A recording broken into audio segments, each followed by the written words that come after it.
True Crime with Dale Facilian, World YouTube. I wanted to show this video. Um, Lamont at large, I just found him last night due to the fact that this video came up. And it was very interesting to see this due to the fact that the Burger Chef murders, and it happened, I believe, in Indiana.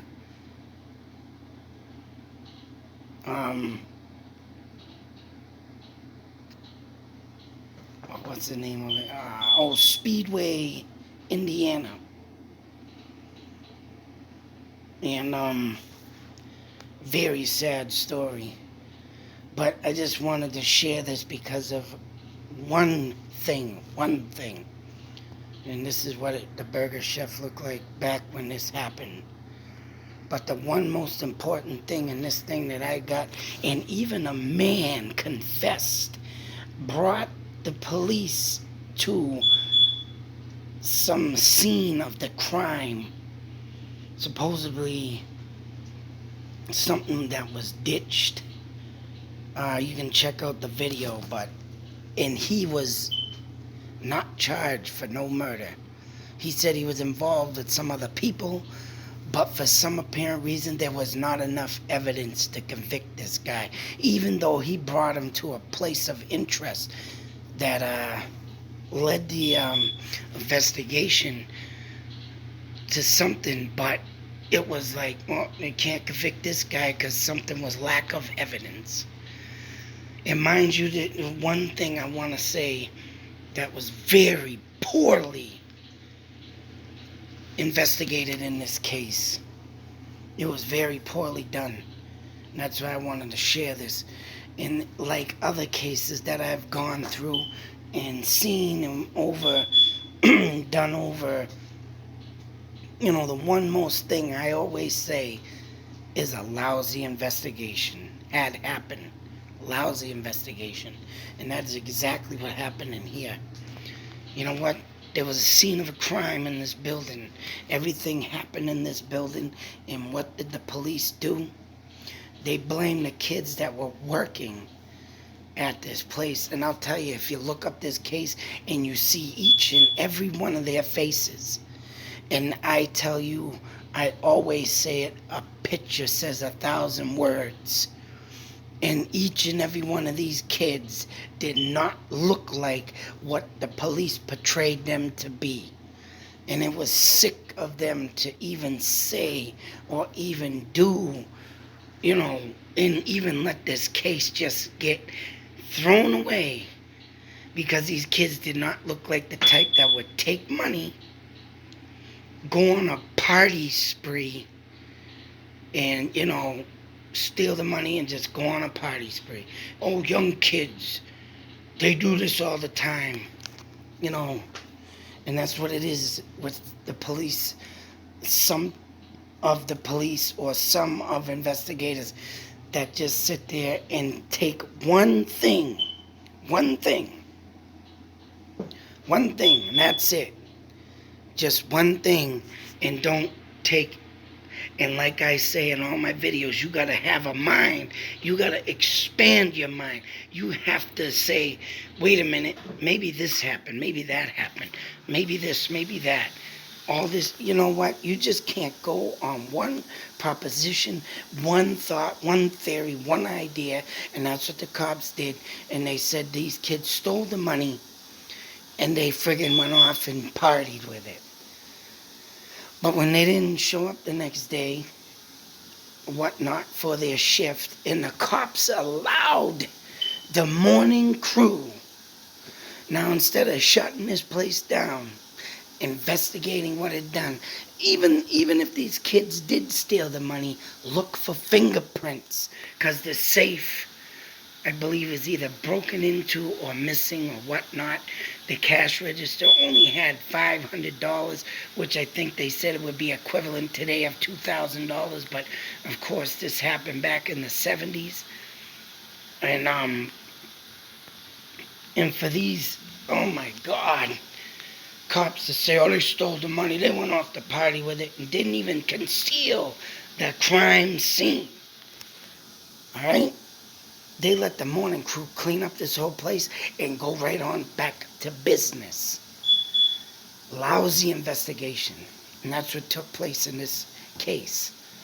And of course, later on, there was one person's car that was, I believe, the manager or whatnot.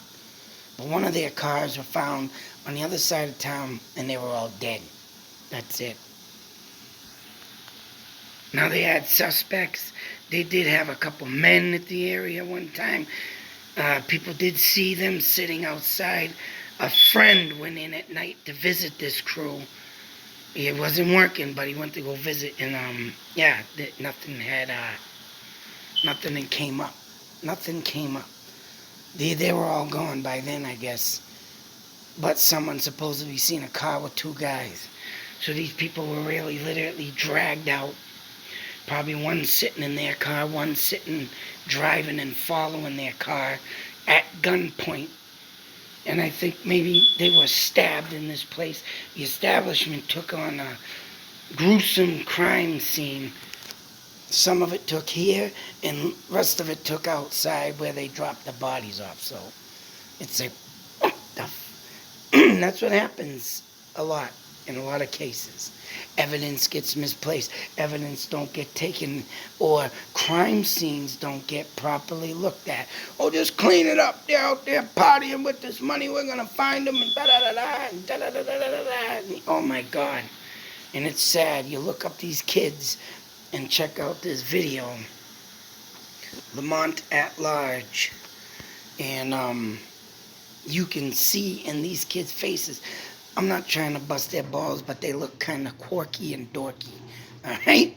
They ain't no party animal people.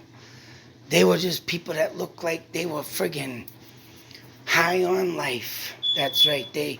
One kid had the biggest smile, and he just looked like a great-hearted kid.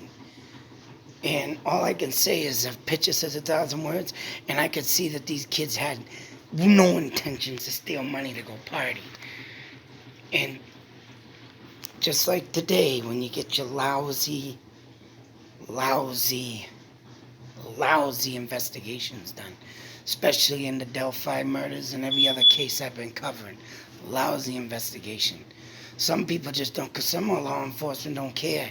They don't want to go back to that office and fill out all that friggin' paperwork.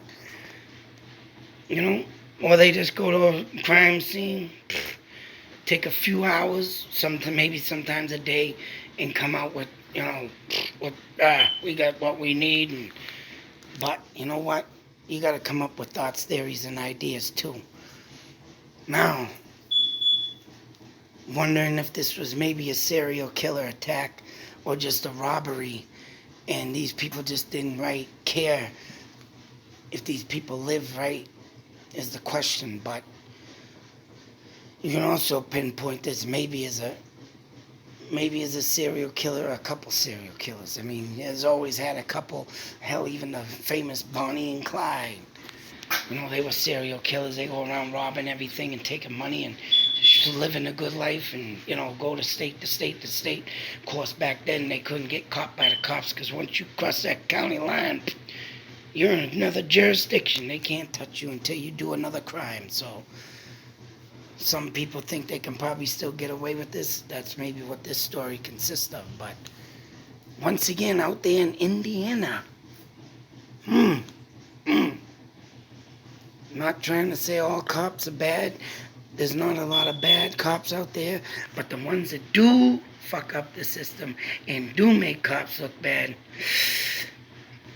you wonder why people go off on a rampage. Because of stories like this. And just assuming you knew never in a court of law or by the book of law, make an assumption to anything. That's not how you run things. You don't make assumptions. You don't make assumptions. You don't assume nothing. And for these officers at this point, at this time, to assume the kid stole the money and went on a party spree is disgraceful to all law enforcement. Sick. But I thought I'd share this.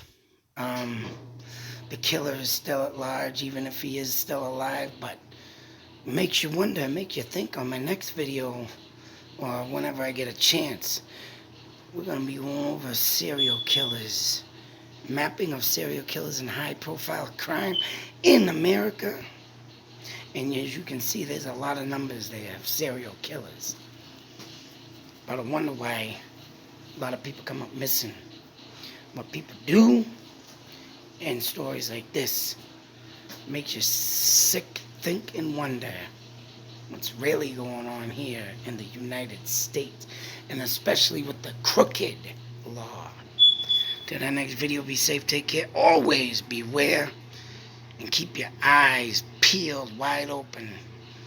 Never blink to an opportunity of something or someone or some who will come up to grab you from behind and say you're dead.